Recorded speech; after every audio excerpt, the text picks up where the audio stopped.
ಅರೆ ಕಡಿಮೆ ಹಾಕು ಆದ್ರೆ ಅಸಲಿ ಹಾಕು. MDH ಕಾಶ್ಮೀರಿ ಕೆಂಪು ಮೆಣಸಿನ ಪೌಡರ್. ಬಿಜೆಪಿ ಶಾಸಕ ಭೈರತಿ ಬಸವರಾಜ್ ಜಾಮೀನು ಅರ್ಜಿ ವಜಾ ಆಗಿದೆ ಅಂತ ಬ್ರೇಕು ಮುಂಚಿತವಾಗಿ ನಾವು ಹೇಳ್ತಾ ಇದ್ವಿ. ಇದು rowdy sheeter Shivaprakash alias Biklu Shiva ಕೊಲೆ ಪ್ರಕರಣಕ್ಕೆ ಸಂಬಂಧಪಟ್ಟ ಹಾಗೆ ಬಿಜೆಪಿ ಶಾಸಕ ಭೈರತಿ ಬಸವರಾಜ್ ಜಾಮೀನು ಅರ್ಜಿ ಹಾಕಿದ್ರು, ಅದು ವಜಾ ಆಗಿದೆ. ಹೀಗಾಗಿ ಯಾವುದೇ ಕ್ಷಣದಲ್ಲಿ ಭೈರತಿ ಬಸವರಾಜ್ ಬಂಧಿಸುವಂತ ಸಾಧ್ಯತೆಗಳು ದಟ್ಟವಾಗಿದೆ. ಎಲ್ಲೇ ಅವರು ಕಾಣಿಸಿದ್ರು ಕೂಡ ಅವರನ್ನ ಬಂಧಿಸ್ತಾರೆ. ಜನಪ್ರತಿನಿಧಿಗಳ ವಿಶೇಷ ಕೋರ್ಟ್ ಇದಾಗಲೇ ಜಾಮೀನು ಅರ್ಜಿಯನ್ನ ವಜಾಗೊಳಿಸಿದೆ. ಬೆಳಗಾವಿ ಅಧಿವೇಶನಕ್ಕೆ ಹೋಗಿರ್ತಾರೆ ಶಾಸಕ ಭೈರತಿ ಬಸವರಾಜ್, ಅಲ್ಲಿಂದಲೇ ಬೇರೆ ಕಡೆಗೆ ಹೋಗಿದ್ದಾರೆ ಅಂತ ಗೊತ್ತಾಗ್ತಾ ಇದೆ. ಮಹಾರಾಷ್ಟ್ರ ಅಥವಾ ಗೋವಾಕ್ಕೆ ಹೋಗಿರ್ಬೋದು, ತಲೆಮರೆಸ್ಕೊಂಡಿರ್ಬೋದು, ಈ ರೀತಿಯಾದಂತ ಸುದ್ದಿಗಳ ಚರ್ಚೆ ಆಗ್ತಾ ಇದೆ. ಮತ್ತೊಂದು ಕಡೆಯಲ್ಲಿ ಸಿಐಡಿ ಪೊಲೀಸರು ಲುಕೌಟ್ ನೋಟಿಸ್ ಕೂಡ ಹೊರಡಿಸೋದಕ್ಕೆ ಮುಂದಾಗಿದ್ದಾರೆ ಅನ್ನುವಂಥ ವಿಚಾರಗಳು ಕೂಡ ಗೊತ್ತಾಗ್ತಾ ಇದೆ.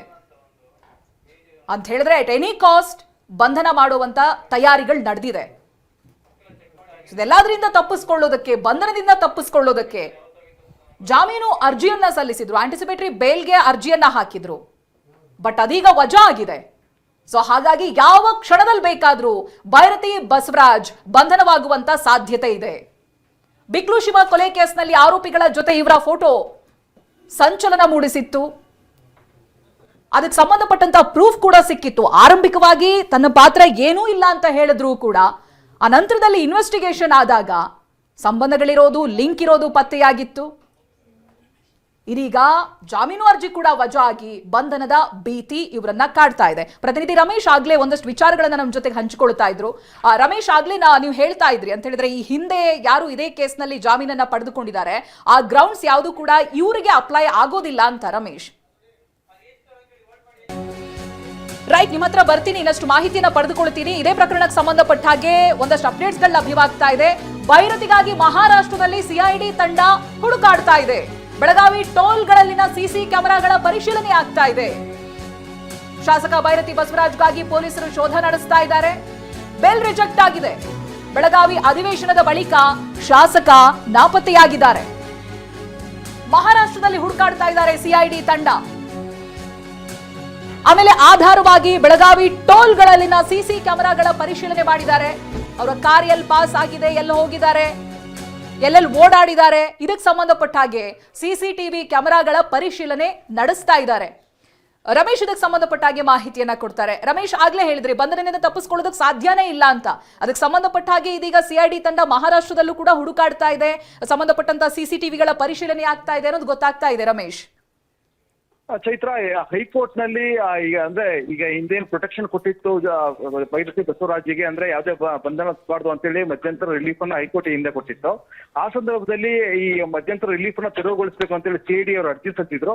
ಆಗ್ಲಿಂದಲೂ ಕೂಡ ಸಿಐಡಿ ಒಂದೇ ಸ್ಟ್ಯಾಂಡ್ ಏನಂತಾರೆ, ಭೈರತಿ ಬಸವರಾಜನ್ನ ಬಂಧಿಸಿ ವಿಚಾರಣೆಗೊಳಪಡಿಸಬೇಕು, ಅವ್ರಿಗೆ ನಾವು ಹಾಗೇನೆ ಸಮನ್ಸ್ ಕೊಡೋದಕ್ಕೆ ಸಾಧ್ಯ ಇಲ್ಲ ಅಂತೇಳಿ ಅವರು ಪ್ರಬಲವಾದಂತಹ ವಾದವನ್ನ ಮಂಡಿಸಿದ್ರು. ಜೊತೆಗೆ A1 ಜಗದೀಶ್ ಮತ್ತೆ A20 ಅಜಿತ್ ಜೊತೆ ಅವರು ಸತತ ಸಂಪರ್ಕದಲ್ಲಿದ್ದಾರೆ, ಅವ್ರ ಜೊತೆ ವ್ಯಾವಹಾರಿಕ ಸಂಬಂಧ ಇದೆ, ಮತ್ತೆ ರಿಯಲ್ ಎಸ್ಟೇಟ್ ನಲ್ಲೂ ಅವರು ಕೂಡ ಭಾಗಿಯಾಗಿದ್ರು ಅನ್ನುವಂತ ಒಂದು ವಾದ ಮಂಡನೆಯನ್ನ ಇಲ್ಲೂ ಕೂಡ ಮಾಡಿದ್ರು. ಜೊತೆಗೆ ಕುಂಭಮೇಳದಲ್ಲಿ ಜೊತೆಯಾಗಿ ಪ್ರಯಾಣ ಮಾಡಿರುವಂತದ್ದು, ಅವ್ರ ಜೊತೆ ಇದ್ದಂತ ಫೋಟೋಗಳು, ಜೊತೆಗೆ CDR ಏನು ಸಂಗ್ರಹ ಮಾಡಿದ್ದಾರೆ ಆ CDR ನಲ್ಲಿರುವಂತ ವಿವರಗಳು, ಅಂದ್ರೆ ಅವರೆಲ್ಲರಿಗೂ ಒಂದೇ ಪ್ರದೇಶದಲ್ಲಿ ಇದ್ರು ಅನ್ನುವಂಥದ್ದು. ಜೊತೆಗೆ A1 ಜಗ ಈ ದೇಶ ಬಿಟ್ಟು ಹೊರಗಡೆ ಹೋಗ್ಬೇಕಾದ್ರೆ ಭೈರತಿ ಬಸವರಾಜ್ಗೆ ಹೇಳಿ ಹೋಗಿದ್ದ ಅನ್ನುವಂತ ಒಂದು ಆರೋಪ. ಈ ಎಲ್ಲಾ ಅಂಶಗಳನ್ನ ಕೂಡ ಪರಿಗಣಿಸಿ ಇವತ್ತು ಕೋರ್ಟ್ ಅವರ ನಿರೀಕ್ಷಣಾ ಜಾಮೀನು ಅರ್ಜಿಯನ್ನು ವಜಾಗೊಳಿಸಿದೆ. ಹೀಗಾಗಿ ಪೊಲೀಸ್ ಈಗ ಬಂಧಿಸುವಂತ ಸಾಧ್ಯತೆಗಳೇ ಹೆಚ್ಚಾಗಿವೆ. ಒಂದ್ ವೇಳೆ ಅವರು ಸಿಗದೆ ಹೋದ್ರೆ, ಅಂದ್ರೆ ನೆಕ್ಸ್ಟ್ ಹೈಕೋರ್ಟ್ ನಲ್ಲಿ ಅವ್ರ ಜಾಮೀನು ಅರ್ಜಿ ವಿಚಾರಣೆ ಆಗೋರು ಅವ್ರು ಸಿಗದೆ ಹೋದ್ರೆ ಮಾತ್ರ ಆಗ ಅವರು ಹೈಕೋರ್ಟ್ ನಲ್ಲಿ ಜಾಮೀನು ಸಿಕ್ಕಿದ್ರೆ ಆಗ ಅವ್ರ ಬಂಧನದಿಂದ ಒಂದು ಮುಕ್ತಿ ಸಿಗುತ್ತೆ. ಒಂದ್ ವೇಳೆ ಹೈಕೋರ್ಟ್ ನಲ್ಲೂ ಕೂಡ ಅವ್ರ ಜಾಮೀನು ಸಿಗದೆ ಹೋದ್ರೆ ಆಗ ಮತ್ತಷ್ಟು ದಿನ ಅವ್ರು ತಲೆ ಮರ್ಸ್ಕೊಳ್ಬೇಕಾಗತ್ತೆ. ಅಸಲು ಏನಾದ್ರು ಪೊಲೀಸರು ಬಂದಿದ್ರೆ ಹೇಗೇನು ಅವ್ರನ್ನ ಮತ್ತೆ ಜೈಲಿಗೆ ಹೋಗ್ಬೇಕಾಗತ್ತೆ. ಹೀಗಾಗಿ ಈಗ ಹೈಕೋರ್ಟ್ ಒಂದೇ ಈಗಿರುವಂತ ಮಾರ್ಗ, ಅಥವಾ ಸುಪ್ರೀಂ ಕೋರ್ಟ್ ನಲ್ಲಿ ಏನಾದ್ರು ಅರ್ಜಿಯನ್ನು ಸಲ್ಲಿಸಿ ಪ್ರಕರಣಕ್ಕೇನೆ ತಡೆಯಾಜ್ಞೆಯನ್ನ ತಗೊಳ್ಳೋದಕ್ಕೂ ಪ್ರಯತ್ನ ಮಾಡಬಹುದು. ಆದ್ರೆ ಆ ಸಾಧ್ಯತೆಗಳು ಕಡಿಮೆ. ಯಾಕಂದ್ರೆ ಇಲ್ಲಿ ಈಗಾಗಲೇ ಹೈಕೋರ್ಟ್ ನಲ್ಲಿ ಅವರು ತಮ್ಮ ಅರ್ಜಿಯನ್ನ ವಾಪಸ್ ಪಡ್ಕೊಂಡಿದ್ದಾರೆ. ಅಂದ್ರೆ ಪ್ರಕರಣ ರದ್ದು ಕೋರುವಂತ ಅರ್ಜಿಯನ್ನ ಭೈರತಿ ಬಸವರಾಜ್ ವಾಪಸ್ ತಗೊಂಡಿದ್ದಾರೆ. ಅವ್ರ ಜೊತೆಗೆ ನಾವು ತನಿಖೆಗೆ ಸಹಕರಿಸ್ತೀನಿ, ಆದ್ರೆ ಬಂಧಿಸೋದಕ್ಕೆ ಸಿದ್ಧ ಇಲ್ಲ, ಬಂಧನಕ್ಕೊಳಗಾಗೋದಕ್ಕೆ ಸಿದ್ಧ ಇಲ್ಲ, ಆದ್ರೆ ನಾನು ತನಿಖೆಗೆ ಸಹಕರಿಸ್ತೀನಿ ಅಂತೇಳಿ ಹೈಕೋರ್ಟ್ ನಲ್ಲೂ ಕೂಡ ಅವರ ಪರ ವಕೀಲರು ವಾದ ಮಂಡನೆಯನ್ನ ಮಾಡಿದ್ರು. ಹೀಗಾಗಿ ಅವರು ಪ್ರಕರಣ ರದ್ದು ಕೋರಿದ್ದಂತ ಅರ್ಜಿಯನ್ನು ವಾಪಸ್ ಪಡ್ಕೊಂಡಿದ್ದಾರೆ. ಈಗ ಇರೋದು ಒಂದೇ ಮಾರ್ಗ, ಹೈಕೋರ್ಟ್ ನಲ್ಲಿ ನಿರೀಕ್ಷಣಾ ಜಾಮೀನು ಅರ್ಜಿನ ಸಲ್ಲಿಸೋದು. ಹೈಕೋರ್ಟ್ ನಲ್ಲಿ ರಿಲೀಫ್ ಸಿಕ್ಕರೆ ಮಾತ್ರ ಬಂಧನದ ಭೀತಿಯಿಂದ ಭೈರತಿ ಬಸವರಾಜ್ ಪಾರಾಗ್ತಾರೆ, ಇಲ್ಲ ಅಂದ್ರೆ ಅವರು ಬಂಧನಕ್ಕೊಳಗಾಗುವಂತ ಸಾಧ್ಯತೆಗಳು ಹೆಚ್ಚಾಗಿರುತ್ತೆ. ರೈಟ್, ಜನಪ್ರತಿನಿಧಿಗಳ ಕೋರ್ಟ್ ನಲ್ಲಿ ಈ ವಾದ ಪ್ರತಿವಾದಗಳನ್ನೆಲ್ಲ ನೀವು ಗಮನಿಸಿರ್ತೀರಾ ರಮೇಶ್, ಹೈಕೋರ್ಟ್ನ ಪಾಸಿಬಿಲಿಟೀಸ್ ಯಾವ ರೀತಿಯಾಗಿ ಕಾಣಿಸುತ್ತೆ ನಿಮ್ಗೆ? ಚೈತ್ರ, ಇಲ್ಲಿ ಅಂದ್ರೆ ಮುಖ್ಯವಾಗಿ ವಾದ ಮಂಡನೆ ಮಾಡಿದ್ದೇನಂತಂದ್ರೆ, ಈಗ ಹೈಕೋರ್ಟ್ ನಲ್ಲಿ ಅವರ ನಿರೀಕ್ಷಣಾ ಜಾಮೀನು ಅರ್ಜಿ ವಜಾ ಆಗಿತ್ತು. ಅಂದ್ರೆ ಟೆಕ್ನಿಕಲ್ ಕಾರಣಕ್ಕೆ ವಜಾ ಆಗಿದ್ರು ಕೂಡ ಅಲ್ಲಿ ಹೈಕೋರ್ಟ್ ಸ್ಪಷ್ಟವಾಗಿ ಹೇಳಿತ್ತು, ಅಂದ್ರೆ ಇದರಲ್ಲಿ ಇದು ಮರ್ಡರ್ ಕೇಸ್ ಆಗಿರೋದ್ರಿಂದ ಇದು ಗಂಭೀರವಾದಂತಹ ಪ್ರಕರಣ. ಹೀಗಾಗಿ ಇದನ್ನ ಹೈಕೋರ್ಟ್ 226 ಅಡಿ, ಅಂದ್ರೆ ಸಂವಿಧಾನದ 226 ವಿಧಿಯಡಿ ನಾವು ತೀರ್ಮಾನ ಮಾಡೋಕ್ ಸಾಧ್ಯ ಇಲ್ಲ, ಬದಲಾಗಿ ವಿಚಾರಣೆ ನ್ಯಾಯಾಲಯ ತೀರ್ಮಾನ ಮಾಡೋದು ಸೂಕ್ತ ಅಂತ ಹೇಳಿ ಹೈಕೋರ್ಟ್ ಅಭಿಪ್ರಾಯ ಪಟ್ಟಿತ್ತು. ಇಲ್ಲೂ ಕೂಡ ವಿಚಾರಣೆ ನ್ಯಾಯಾಲಯ ಇದು ಕೊಲೆ ಅಂತ ಗಂಭೀರ ಅಪರಾಧ ಆಗಿದೆ, ಜೊತೆಗೆ ಇಲ್ಲಿ ಏನು ಅಪರಾಧಿಕ ಒಳಸಂಚಿದೆ ಅಂತೇಳಿ ಆರೋಪ ಮಾಡ್ತಾ ಇದ್ದಾರೆ. ಮತ್ತೆ ಇವರು 5 ತಿಂಗಳಿಂದ ಅವ್ರನ್ನ ವಿಚಾರಣೆಗೆ ಒಳಪಡಿಸಿಲ್ಲ, ಈಗ ಅವ್ರನ್ನ ವಿಚಾರಣೆಗೆ ಒಳಪಡಿಸುವಂತ ಅವಶ್ಯಕತೆ ಇದೆ. ಮತ್ತೆ ಈಗ ಹಿಂದೆ ಅವರು ಹಾರಿಕೆ ಉತ್ತರಗಳನ್ನ ಕೊಟ್ಟಿರುವಂತದ್ದು ಇತ್ಯಾದಿಗಳನ್ನ ಈ ಹಿಂದೆನೂ ಕೂಡ ಏನು ಪೊಲೀಸರು ಮೆನ್ಷನ್ ಮಾಡಿದ್ರು, ಪಬ್ಲಿಕ್ ಪ್ರಾಸಿಕ್ಯೂಟರ್ ಕೂಡ ಮೆನ್ಷನ್ ಮಾಡಿದ್ರು. ಅವ್ರ ಹಿಂದೆ ಜಗ್ಗ ಅನ್ನೋ ಬಗ್ಗೆ ಕೇಳಿದಾಗ್ಲೆಲ್ಲ ಜಗ್ಗ ಯಾರು ಅಂತಾನೆ ಗೊತ್ತಿಲ್ಲ, ಅದನ್ನ ಪರಿಚಯವೇ ಇಲ್ಲ ಅಂತ ಹೇಳಿ ಹೇಳಿದ್ರು. ಈ ಹಿಂದೆ 2 ಬಾರಿ ವಿಚಾರಣೆಗೆ ಹಾಜರಾದಾಗ್ಲೂ ಕೂಡ ಇದೇ ರೀತಿ ಉತ್ತರವನ್ನ ಕೊಟ್ಟಿದ್ರು. ಹೀಗಾಗಿ ಸೂಕ್ತವಾದಂತಹ ಉತ್ತರವನ್ನ ಕೊಟ್ಟಿಲ್ಲ ಅಂತೇಳಿ ಈ ಹಿಂದೆ ಹೈಕೋರ್ಟ್ ನಲ್ಲೂ ಕೂಡ STB ವಾದ ಮಂಡನೆಯನ್ನ ಮಾಡಿದ್ರು. ಹೀಗಾಗಿ ಈ ಎಲ್ಲ ಒಂದ್ ಕಡೆ ಬೈರತಿ ಬಸವರಾಜ್ ಈ ಹಿಂದೆ ಅಂದ್ರೆ ಪೊಲೀಸ್ ವಿಚಾರಣೆ ನಡೆಸುವಂತ ಸಂದರ್ಭದಲ್ಲಿ 2 ಬಾರಿ ವಿಚಾರಣೆಗೆ ಹಾಜರಾದ್ರೂ ಕೂಡ ಹಾರಿಕೆ ಉತ್ತರ ಕೊಟ್ಟಿದ್ದು ಮತ್ತೆ ಈ ಕೇಸ್ಗೂ ನನಗೂ ಸಂಬಂಧನೇ ಇಲ್ಲ, ಜೊತೆಗೆ ಆರೋಪಿಗಳು ಯಾರು ಅನ್ನೋದೇ ಗೊತ್ತಿಲ್ಲ ತನಗೆ, ಅವರ ಸಂಬಂಧನೇ ಇಲ್ಲ, ನನಗೆ ಸಂಪರ್ಕನೇ ಇಲ್ಲ ಅಂತ ಹೇಳಿದ್ದು. ಆದ್ರೆ ರೆಕಾರ್ಡ್ಸ್ ಮತ್ತೆ ಫೋಟೋಸ್ ಬೇರೆ ವಿಚಾರಗಳನ್ನ ಹೇಳ್ತಾ ಇದೆ, ಅವ್ರ ಜೊತೆ ಸಂಪರ್ಕ ಇರುವಂತದಕ್ಕೆ ಫೋಟೋಗಳಿದೆ. ಹೀಗಾಗಿ ಎಲ್ಲಾ ಅಂಶಗಳನ್ನ ಮುಂದಿಟ್ಟುಕೊಂಡು ವಾದ ಮಂಡನೆಯನ್ನ ಮಾಡಿದ್ರು. ಹೀಗಾಗಿ ಅಲ್ಲಿ ರಿಲೀಫ್ ಸಿಕ್ಕಿಲ್ಲ ಹೈಕೋರ್ಟ್ ನಲ್ಲಿ. ಅದೇ ರೀತಿ ಈಗ ಜನಪ್ರತಿನಿಧಿಗಳ ವಿಶೇಷ ಕೋರ್ಟ್ ರಿಲೀಫ್ ಸಿಕ್ಕಿಲ್ಲ. ಈಗ ಮತ್ತೊಂದು ಸುತ್ತಿನ ಕಾನೂನು ಹೋರಾಟ ಹೈಕೋರ್ಟ್ ಅಲ್ಲಿ ನಡೆಯುತ್ತೆ.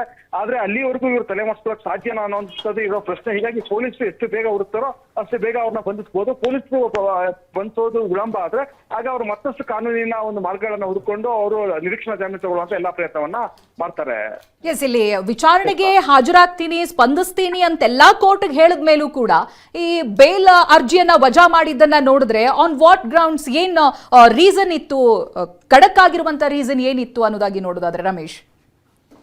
ಮುಖ್ಯವಾಗಿ ಇಲ್ಲಿ ಏನು ಜಗ್ಗ ಏನಿದಾನೆ ಆತನ ಜೊತೆ ಇರುವಂತ ಸಂಪರ್ಕ ಮತ್ತೆ A1 ಮತ್ತೆ A20 ಜೊತೆ ಅವ್ರು ಸತತವಾದಂತ ಸಂಪರ್ಕದಲ್ಲಿ ಇದ್ರು ಅನ್ನುವಂತ ಅಂಶವನ್ನ ಇವರು ಪ್ರೂವ್ ಮಾಡೋದ್ರಲ್ಲಿ, ಕೋರ್ಟ್ಗೆ ಕನ್ವಿನ್ಸ್ ಮಾಡೋದ್ರಲ್ಲಿ ಪಬ್ಲಿಕ್ ಪ್ರಾಸಿಕ್ಯೂಟರ್ ಯಶಸ್ವಿ ಆದ್ರು. ಜೊತೆಗೆ ಏನು ವಾರಣಾಸಿಗೆ ಅಂತ ಹೇಳಿದ್ರು, ಕುಂಭಮೇಳಕ್ಕೆ ಅಂತ ಹೇಳಿದ್ರು, ಅದೆಲ್ಲವೂ ಫೋಟೋಗಳು, ಜೊತೆಗೆ ಒಂದೇ ವಿಮಾನದಲ್ಲಿ ಇವರೆಲ್ಲರೂ ಕೂಡ ಪ್ರಯಾಣ ಮಾಡಿದ್ರು. A1 ಮತ್ತೆ A20 ಮತ್ತೆ A5 ಆಗಿರುವಂತ ಬೈರತಿ ಬಸವರಾಜ್ ಇವರೆಲ್ಲರೂ ಕೂಡ ಒಂದೇ ವಿಮಾನದಲ್ಲಿ ತೆರಳಿದ್ರು. ಜೊತೆಗೆ ಇದ್ದಂತ ಫೋಟೋ, ಜೊತೆಗೆ CDR ಏನು ಕೋರ್ಟ್ಗೆ ಸಲ್ಲಿಸಿದ್ರು, ಆ CDR ನಲ್ಲೂ ಕೂಡ ಒಂದೇ ಸ್ಥಳದಲ್ಲಿ ಇವರು ಇದ್ದಿದ್ದಂತ ಪತ್ತೆ ಆಗಿತ್ತು.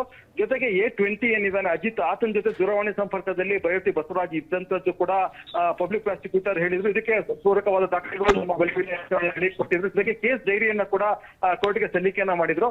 ಕೋರ್ಟ್ ಈ ಎಲ್ಲಾ ದಾಖಲೆಗಳನ್ನ ಕೂಡ ಪರಿಶೀಲನೆ ಮಾಡಿದ್ರೆ. ಜೊತೆಗೆ ಇದೊಂದು ಗಂಭೀರ ಅಪರಾಧ ಆಗಿರೋದ್ರಿಂದ ಮತ್ತೆ ಇಲ್ಲಿ ಒಳಸಂಚಿನ ಗಂಭೀರ ಆರೋಪ ಇರೋದ್ರಿಂದ ಇಲ್ಲಿ ಜಾಮೀನು ಕೊಡೋದಕ್ಕೆ ಸಾಧ್ಯ ಇಲ್ಲ ಅಂತೇಳಿ ಹೈಕೋರ್ಟ್ ಜನಪ್ರತಿನಿಧಿಗಳ ವಿಶೇಷ ಕೋರ್ಟ್ ಹೇಳಿದೆ. ಹೀಗಾಗಿ ಮುಂದೆ ಬೇರೆ ಯಾವುದೇ ದಾರಿ ಇಲ್ಲ, ಹೈಕೋರ್ಟ್ ಮೊರೆ ಹೋಗೋದೊಂದೇ ಈಗ ಆರೋಪಿಗಿರುವಂತ ದಾರಿ. ರೈಟ್. ಥ್ಯಾಂಕ್ ಯು ರಮೇಶ್ ಮಾಹಿತಿಗಾಗಿ. ಗಮನಿಸಬಹುದು ನೀವು, ಬಿಕ್ಲು ಶಿವ ಕೊಲೆ ಕೇಸ್ನಲ್ಲಿ ಒಳಸಂಚು ನಡೆಸಿರುವಂತಹ ಆರೋಪ ಇದೀಗ ಬೈರತಿ ಬಸವರಾಜ್ ಎದುರಿಸ್ತಾ ಇದ್ದಾರೆ. ಜಾಮೀನು ಅರ್ಜಿ ಕೂಡ ಒಂದು ಕಡೆಯಲ್ಲಿ ವಜಾ ಆಗಿದೆ. ಪೊಲೀಸರು ವಿಚಾರಣೆ ವೇಳೆ ಸುಳ್ಳು ಮಾಹಿತಿಯನ್ನ ನೀಡಿದ್ದಾರೆ ಅನ್ನೋದು ಕೂಡ ಪತ್ತೆಯಾಗ್ತಾ ಇದೆ. ಕೊಲೆ ಕೇಸ್ನಲ್ಲಿ ಬಸವರಾಜ್ ಭಾಗಿಯಾಗಿರೋದ್ರ ಬಗ್ಗೆ ಸಾಕ್ಷ್ಯಗಳಿವೆ ಅಂತ ಹೈಕೋರ್ಟ್ನಲ್ಲಿ SVP ಜಗದೀಶ್ ಕೂಡ ವಾದಿಸಿದ್ದಾರೆ. CID ಪರ ವಕೀಲರು ಅಶೋಕ್ ಅವರು ಮಾತನಾಡಿದ್ದಾರೆ, ಬನ್ನಿ ನೋಡೋಣ. ಅರ್ಜಿಯನ್ನ ಈಗಷ್ಟೇ ತೀರ್ಪನ್ನು ಘೋಷಿಸಿದರೆ ಅರ್ಜಿ ವಜಾ ಆಗಿತ್ತು. ಸರ್, ನಿಮ್ಮ ವಾದ ಅಂದ್ರೆ ಅವರ ಪಾತ್ರ ಇರುವ ಬಗ್ಗೆ ಒಂದಷ್ಟು ಅಂಶಗಳನ್ನ ಟೆಕ್ನಿಕಲ್ ಎವಿಡೆನ್ಸ್ ಎಸ್ಟಾಬ್ಲಿಷ್ ಮಾಡೋ ಪ್ರಯತ್ನಗಳಾಯಿತು. ಅವ್ರ ಪಾತ್ರದ ಬಗ್ಗೆ ಇದುವರೆಗೆ ಏನ್ ಲಭ್ಯ ಆಗಿದೆ? ಗೊತ್ತಿರುವಂತೆ ಈ ಕ್ರಿಮಿನಲ್ ಕಾನ್ಸ್ಪಿರಸಿಯಲ್ಲಿ ಪಾತ್ರ ಕಣ್ಣಿಗೆ ಕಾಣುವಂಥದ್ದಲ್ಲ. ಸಾಂದರ್ಭಿಕ ಸಾಕ್ಷ್ಯಗಳನ್ನು ಆಧರಿಸಿ ಅಪರಾಧಿಕ ಏನು ಅಪರಾಧ ಒಳಸಂಚು ಅಂತ ಹೇಳ್ತೀವಿ 120B ಅದನ್ನ ಪೂರೈಕೆ ಮಾಡಬೇಕಾಗುತ್ತೆ. ಆ ದೃಷ್ಟಿಯಲ್ಲಿ ಸಾಕಷ್ಟು ಸಾಕ್ಷ್ಯಾಧಾರಿದ್ರು ಅದನ್ನು ಮಾನ್ಯ ನ್ಯಾಯಾಲಯಕ್ಕೆ ಗಮನಕ್ಕೆ ತರುವಂತ ಕೆಲಸವನ್ನು ನಾನು ಮಾಡಿದ್ದೇನೆ. ಅಲ್ಲದೆ ಮಾನ್ಯ ಉಚ್ಚ ನ್ಯಾಯಾಲಯ ಸಹ ಮೊನ್ನೆ ಕೆಲವೇ ದಿನಗಳ ಹಿಂದೆ ಅವೆಲ್ಲವನ್ನು ಪರಿಗಣಿಸಿ ಅಲ್ಲೂ ಸಹ ಅವರಿಗೆ ಒಂದು ಯಾವುದೋ ಮಧ್ಯಂತರವಾದ ತುರ್ತು ಆದೇಶ ರಿಲೀಫ್ ಕೊಟ್ಟಿರಲಿಲ್ಲ. ಹಿಂದೆ ಕೊಟ್ಟಿದ್ರು ಸಹ ಅದನ್ನು ವಜಾಗೊಳಿಸಿರ್ತದೆ. ಆ ಹಿನ್ನೆಲೆಯಲ್ಲಿ ಮತ್ತು ಈಗ ಈ ಸಾಕ್ಷ್ಯದಲ್ಲಿ ಸಂಗ್ರಹಿಸಿದಂತ ಇತ್ತೀಚಿನ ಎಲ್ಲ ವಿದ್ಯಮಾನಗಳನ್ನು ಗಮನಕ್ಕೆ ತಂದು ಅಲ್ಲಿ ಅಪರಾಧದಲ್ಲಿ ಇವರು ಸಹ ಭಾಗಿಯಾಗಿದ್ದಾರಂತ ಮಾನ್ಯ ನ್ಯಾಯಾಲಯಕ್ಕೆ ಮನದಟ್ಟು ಮಾಡಲಿಕ್ಕೆ ನಾನು ಪ್ರಯತ್ನ ಪಟ್ಟಿದ್ದೇನೆ. ತೀರ್ಪಿನ ವಿವರವನ್ನು ಸಹ ಸುದೀರ್ಘವಾಗಿ ಗಮನಿಸಲಿಲ್ಲ. ಆದಾಗಿ ಸಹ ಮಾನ್ಯ ನ್ಯಾಯಾಲಯ ಇಂಥ ಒಂದು ಪ್ರಕರಣದಲ್ಲಿ ಗಂಭೀರ ಪ್ರಕರಣ ಮತ್ತು ಸಾಕ್ಷ್ಯಾಧಾರಿತ ಮತ್ತು ಮುಂದೆ ತನಿಖೆಗೆಲ್ಲ ಬಾಕಿ ಇರೋದ್ರಿಂದ ಈಗಾಗಲೇ ಸರ್ಕಾರದ ಪರ ಸಲ್ಲಿಸಲಾದ ಒಂದು ಪೊಲೀಸರ ಪರ ಸಲ್ಲಿಸಲಾದಂತ ಒಂದು ಅರ್ಜಿ ಸಹ ಅವರನ್ನ ಕಸ್ಟಡಿಗೆ ಇಂಟ್ರೋಗೇಷನ್ ಬೇಕು ಒಬ್ಬ ಒಂದು ಏನಿದೆ ಬೇಡಿಕೆ, ಅದನ್ನು ಆಧರಿಸಿ ಗಮನಕ್ಕೆ ತೆಗೆದುಕೊಂಡು ಎಲ್ಲಾ ಕಾರಣದಿಂದ ಸರ್ವತೋಮುಖವಾಗಿ ಅರ್ಜಿಯನ್ನು ತಿರಸ್ಕಾರಗೊಳಿಸಿದೆ. MDH ನ ಕಿಚನ್ ಅಲ್ಲಿದ್ರೆ ನಾವು ಎಲ್ಲವನ್ನು ಮಾಡಬಹುದು. ಬೆಂಗನ್ ಕಾ ಬರ್ತಾ, ಆಲೂ ಗೋಬಿ, ಭಿಂಡಿ ಮಸಾಲಾ, ಇನ್ನೂ ಬಹಳಷ್ಟು.